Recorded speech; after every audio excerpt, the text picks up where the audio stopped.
خلق تا سودی کنم، بلکه تا بر بندگان جودی کنم.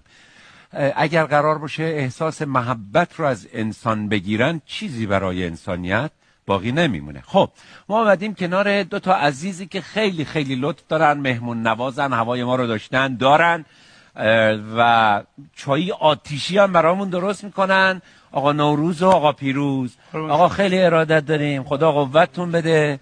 خیلی ایشون ماشاءالله هنرمند. آقا نوروز جان، یکی از اون کارهای قشنگ تو لطفاً اجرا بکن الان. یک شعر قدیمی مشهدی. خب ای خدا ای خدا، کاش که مویم پولا رو بی غصه بودو، مثل همه بچه ها بار سفر بسته بودو. صبح مرفتم وکیل آباد، مکردم مشنو، مزدم یک کباب برگ